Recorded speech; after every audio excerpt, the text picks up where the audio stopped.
আসসালামু আলাইকুম রহমতুল্লাহ। এটা হচ্ছে আমাদের কফার ড্যাম প্রজেক্ট। কফার ড্যাম প্রজেক্টটি অলমোস্ট পানির নিচে ডুবে গেছে।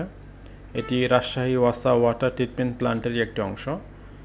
রাজশাহী বিভাগের গোদাগাড়ী উপজেলাতে এই প্রজেক্টটি চলতেছে। এটা একটা চায়না প্রজেক্ট।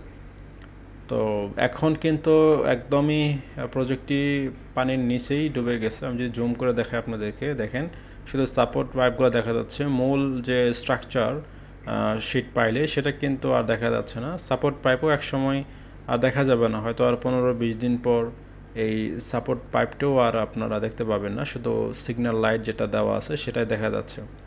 তো আমি যদি একটু আপনাদেরকে এই প্রজেক্টের আগের ভিডিও একটা দেখাই, তাহলে বুঝতে পারবেন যে একটা সময় কতটা ব্যস্ত আমরা সময় পার করছি এখানে।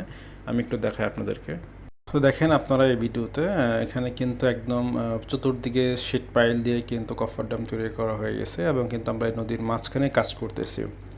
তো এটা কিন্তু যখন পানি ছিল না, কম ছিল তখনকার ভিডিও।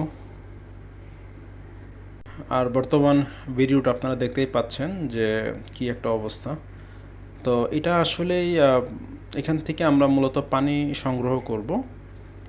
এই কফার ড্যামের এখানে পানিটা পাইপ দিয়ে আমরা উপরে নিয়ে আসব।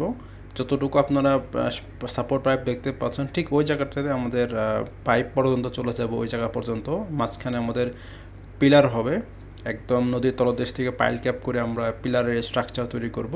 সেই পিলারের উপর কিন্তু একটা স্টিলের ব্রিজের মতো হবে। সেই ব্রিজের ভিতর দিয়ে কিন্তু মূলত পানির যে পাইপ, হেভি যে পাইপ, সেই পাইপটা কিন্তু আমাদের নিয়ে আসবো আমরা। সেই পাইপটা ঠিক এদিক দিয়ে নিয়ে এসে, অর্থাৎ এখান থেকে পানি আমরা তুলব। এখান থেকে পানি তুলে আমরা ওই পাইপটা কিন্তু ঠিক এই বরাবর আমরা নিয়ে এসে, এখানে যে একটা পাম্প হচ্ছে, এই পাম্পে আমরা পানিটা আর কি রাখবো রিজার্ভ ট্যাঙ্কের মতো। এই রিজার্ভ ট্যাঙ্কটা প্রায় 24 মিটার এটার হাইট হবে, অর্থাৎ মাটির নিচে 24 মিটার যাবে। যেহেতু একবারে আপনি 24 মিটার মাটি খনন করে তারপরে ওখানে রিটেনিং ওয়াল করে খুব ডিফিকাল্ট, যার কারণে এখানে সিঙ্কিং মেথডের একটা কাজ চলতেছে। এর আগে আমি লাস্ট সিঙ্কিং মেথডের কাজটা দেখেছিলাম মালয়েশিয়ার দাম্মানসারাতে।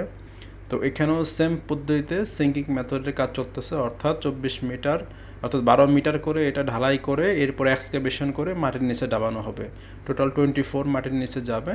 তারপর আমরা এটা পাইপ দিয়ে ওই WTBতে চলে যাবে, সেখানে এটাকে পিউরিফাই করা হবে। পিউরিফাই করে ওই পানিটা কিন্তু আবার রাজশাহী শহরে ট্রান্সফার করা হবে। তো ধন্যবাদ সবাইকে ভিডিওটি দেখার জন্য। আসসালামু আলাইকুম।